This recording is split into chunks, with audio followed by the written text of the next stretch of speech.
ne rédige jamais avec l'IA pour ton SEO, surtout avant d'avoir vu ça. Et parce que je suis sûr que tu fais ce genre de choses où tu vas venir taper rédige-moi un article sur et là tu mets ton mot-clé. Ou alors que tu as déjà vu mes vidéos sur lesquelles j'ai créé un GPT qui remplace tes rédacteurs web. J'en ai créé 2 différents et en fait, même si tu les utilises en cumulé, intention de recherche et ensuite rédaction de contenu, c'est pas les plus optimisés. Tu peux faire encore mieux et surtout on va voir ensemble là dans cette vidéo qu'il y a des grosses problématiques si tu utilises l'IA pour ta rédaction de contenu, pour ta création de contenu et il faut vraiment que tu fasses attention. Donc reste bien jusqu'au bout parce que forcément tu t'en doutes, à la fin il y a les meilleurs tips pour peut-être exploiter l'IA pour sa rédaction et peut-être même un process complet pour que tu puisses gagner du temps et créer du beau contenu qui se positionne sur Google, qui sait.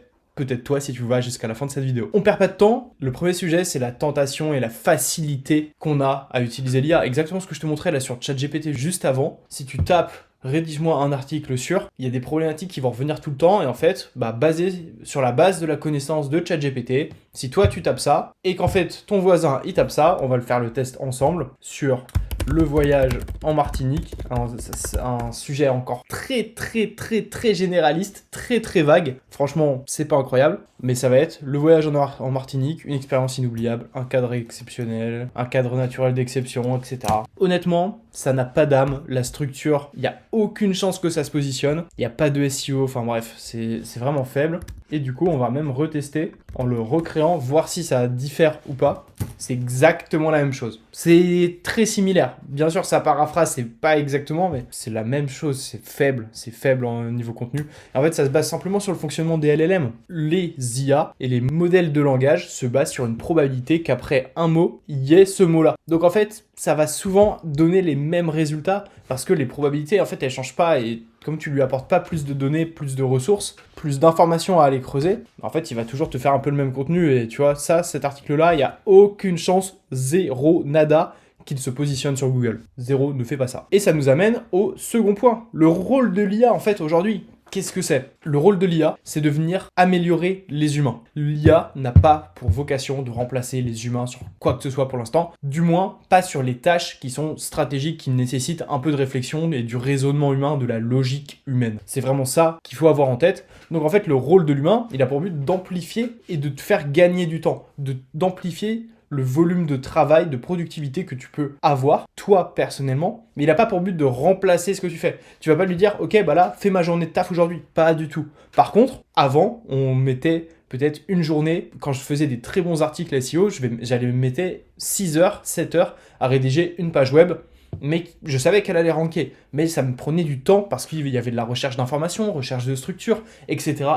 Aujourd'hui, je suis en capacité de créer des dizaines, si je suis très chaud, et avec la data, les variables, etc., plus l'IA, des centaines de pages à la journée. C'est pas du tout les mêmes échelles. Et le problème, c'est que comme il y a l'IA, en fait, il y a beaucoup de gens qui vont faire exactement ce que je te montrais tout à l'heure, rédige ce contenu, non. En fait, ça veut dire qu'il y a de plus en plus de contenu sur le web, et donc il y a de plus en plus de contenu pourri, de contenu spammy, de contenu qui ne plaît pas à Google, et en fait qui ne sera jamais référencé sur le web. Donc, le rôle de l'IA, c'est vraiment de faire plus, mais toi de te permettre de te concentrer sur la qualité. Et l'IA va venir faire la quantité. C'est vraiment ça, la réflexion qu'il y a par rapport au rôle de l'IA. Mais dans tout ça, qu'est-ce que Google nous dit sur l'IA ? Et ça, c'est une vraie question. On va aller voir dans la doc directement, dans Google Search Central, qui est l'endroit où il y a toute la documentation que Google te fournit sur tous les sujets. Et en fait, si tu veux être un très bon SEO, à ta place, j'aurais tendance à lire toute cette doc. Tout ça, tu lis tout ça, tu seras un très bon SEO. Ou alors, tu fais appel à des agences, à des consultants comme moi, qui connaissent cette doc et justement qui vont venir te proposer des stratégies qui rentrent dans les guidelines de Google et qui vont te permettre d'avoir des stratégies qui se positionnent sur Google, qui ont des résultats et qui assurent une activité pérenne. Si c'est ton objectif, n'hésite pas, il y a mon lien pour remplir le formulaire d'accompagnement directement en bio. À partir de là, nous on te recontacte, on organise un meeting gratuit pour connaître tes besoins, tes objectifs, les résultats que tu attends et surtout où est-ce que tu en es aujourd'hui. Et l'objectif du meeting, c'est de t'aiguiller avec la stratégie qu'il faudrait mettre en place et voir si nous on peut t'accompagner ou pas. On n'aura aucun mal à te dire si on peut t'accompagner ou si c'est pas le cas parce que c'est pas ce qui est pertinent par rapport à ton activité au moment T. Le but c'est qu'on soit totalement transparent. Je prends pas de clients si je sais que je peux pas les aider. C'est comme ça qu'on fonctionne avec mon agence et c'est aussi pour ça que je choisis mes clients. En tout cas, n'hésite pas. Nous, dans tous les cas, on prend le temps pour un meeting prompting gratuit et ça te prend exactement 30 secondes de remplir le formulaire. On continue sur la Google Search Central et donc ce que nous dit Google par rapport à l'IA. Il y a un article quand même qui date de 2023, mais qui parle du contenu généré par l'IA sur Google. Et ce que Google en pense, c'est quand même incroyable. La réponse, elle est devant nos yeux depuis le début. Google nous dit qu'il valide et qu'il valorise les contenus de haute qualité, quel que soit le moyen de production du contenu, de rédaction du contenu. Et ça, c'est la plus belle réponse. Parce que ça veut dire qu'en fait, Google se base sur la qualité du contenu et comment il va analyser, lui, le contenu, est-ce que ça a de la valeur ou pas pour l'utilisateur. Il va se baser sur le EAT, expertise, expérience, autorité et confiance. Et en fait, à partir de là, il va passer dans le même filtre tous les contenus, IA, pas IA. Et en fait, ce qui est pertinent, ce qui est utile, ce qui apporte de la qualité, de la valeur à l'utilisateur, et bah ça va partir dans les rankings sur Google et ça va générer du trafic. C'est ça, la seule logique qu'a Google par rapport à ça. Et en fait, il nous le dit tout simplement. Comment l'automation can create helpful content. Et il nous donne même des conseils sur la création de contenu IA. Donc encore une fois, qui doit répondre à l'EAT et donc faire du contenu helpful, donc utile, pertinent et pensé pour les utilisateurs dans un premier temps. C'est vraiment ça l'objectif. Et donc ils vont te donner du who, how and why, différentes ressources en plus à aller creuser. Et ce qui est intéressant, c'est que là, comme on évalue le contenu de cette façon, que tu utilises l'IA ou pas, tu vas forcément dans tous les cas passer par les mêmes filtres. Donc en fait, utilise l'IA pour faire de la quantité, avec un process qui assure la qualité, et tu es sûr de ranker et d'obtenir du trafic. Et ça, c'est cool. Et du coup, les réponses aux questions, elles sont quand même assez intéressantes. Est-ce que l'IA, le contenu IA, va à l'encontre des guidelines de Google? Et donc là, ils disent que non, une utilisation appropriée ne va pas à l'encontre. Par contre, il faut absolument créer du contenu qui n'a pas pour vocation de manipuler les search rankings, donc la SERP, tout simplement. Et donc là, ils t'invitent à te référer à la spam policies. Pourquoi Google ne banne pas le contenu IA? En fait, tout simplement, et là j'ai trouvé la réponse exceptionnelle, tout simplement parce qu'en fait, peu importe le moyen qui a été utilisé pour créer le contenu, si l'IA est utilisée d'une bonne façon, en fait, c'est de nouvelles façons incroyables de créer du contenu. Et c'est intéressant que Google donne aussi cette vision-là, et ça va avec leur propre utilisation de l'IA, avec Google AI Mode, j'ai déjà fait une vidéo sur le sujet, avec Google Overviews, etc. etc. Donc l'utilisation de l'IA pour la valeur donnée à l'utilisateur. C'est vraiment intéressant d'avoir ça en tête. Ensuite, comment Google va prévenir du contenu de faible qualité créé par l'IA directement? C'est pas un nouveau challenge pour Google parce qu'il y a toujours eu du spam en fait, tout simplement c'est ce qu'ils disent là. Et que ce soit créé par les humains, donc avec du spinning content ou ce genre de choses, ou alors par l'IA, en fait ça change pas grand chose. Il y a toujours des patterns qu'on peut retrouver. Et en fait le contenu, il y a des filtres notamment avec tous les facteurs d'engagement, etc.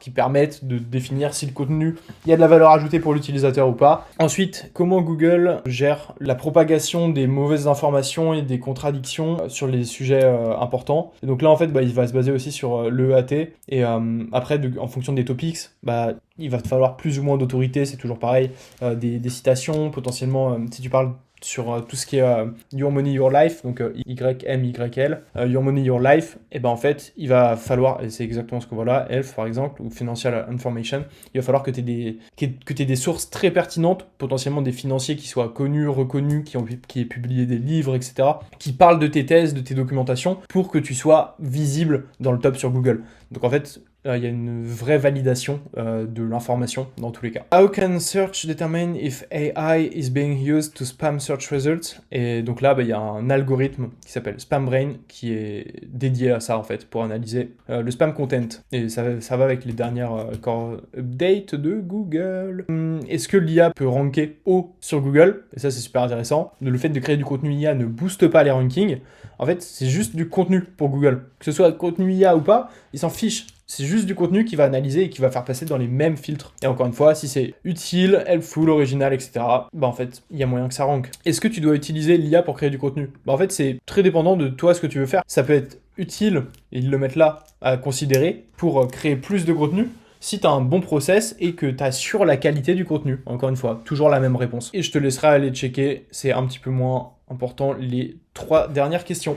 Donc Google a quand même une réponse assez claire. Tu peux utiliser de l'IA, mais utilise l'IA d'une bonne façon. Ça va exactement avec ce que je te disais juste avant sur le rôle, amplifier la valeur de l'IA. Donc en fait, toi, tu viens assurer la qualité en tant qu'humain et l'IA vient assurer la quantité. en tant que aide, vraiment comme en tant qu'amplificateur en fait de ce que toi tu es en mesure de créer et de produire par toi-même. Et on passe à l'étape suivante, les problèmes de rédaction IA. Et tu vois là je t'ai mis 3 petites bullet points, c'était aussi pour me rappeler des 3 gros sujets, même si je les ai toujours en tête. Il va y avoir différents sujets qui sont importants à prendre en compte avec l'IA quand tu rédiges, et notamment quand tu fais rédiger l'IA, c'est qu'il va y avoir des patterns qui reviennent souvent. Tu l'as peut-être déjà vu, mais en fait, si on reprend, très très bon exemple, les titres possèdent toujours des majuscules. Chaque mot intéressant possède une majuscule. Et ça, c'est un pattern classique de l'IA. Et il y a plein de patterns qui reviennent souvent en fait. Et tu t'en rendras compte au fur et à mesure d'utiliser l'IA pour la rédaction. Mais les mots de liaison, il y a plein de mots qui sont utilisés avec une fréquence importante et qu'on n'a pas forcément vraiment l'utilité et la même fréquence d'utilisation en tant qu'humain. Donc, il faut faire attention à ça.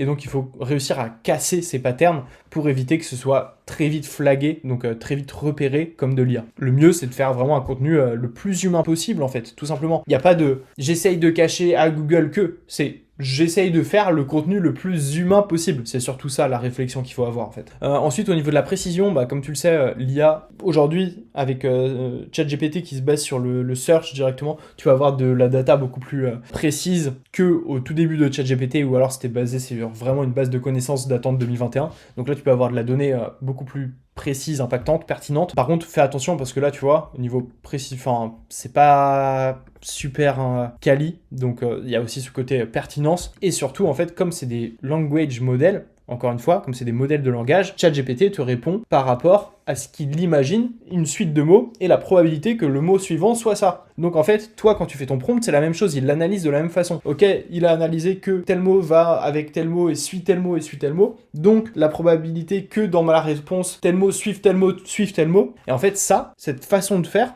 c'est pas un vrai raisonnement. C'est vraiment basé sur du calcul mathématique, ce qui fait qu'en fait, parfois, c'est incorrect. Les réponses que l'IA va te donner sont incorrectes. Donc, il faut vraiment faire attention à l'information qui est partagée. Et ça va vraiment, encore une fois, avec la valeur partagée à l'utilisateur, la pertinence des réponses, etc.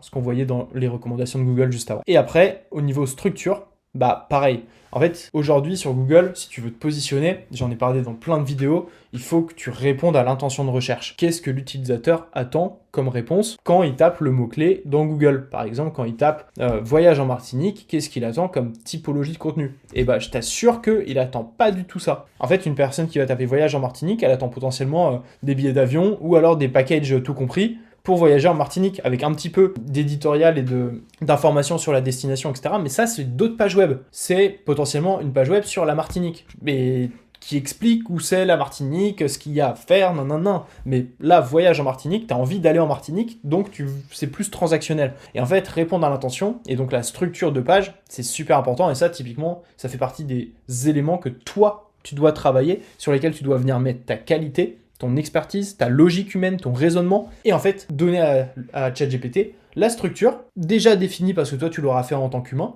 et après, il va venir rédiger chaque partie. Là, c'est déjà plus pertinent, tu vois. Le fait de décomposer, découper, et d'avoir fait un travail en amont de recherche et de compréhension de l'intention de recherche. Super pertinent de le travailler comme ça. Et si on revient à mon petit Google Doc, comment exploiter l'IA pour rédiger, et là, je t'ai mis un petit process.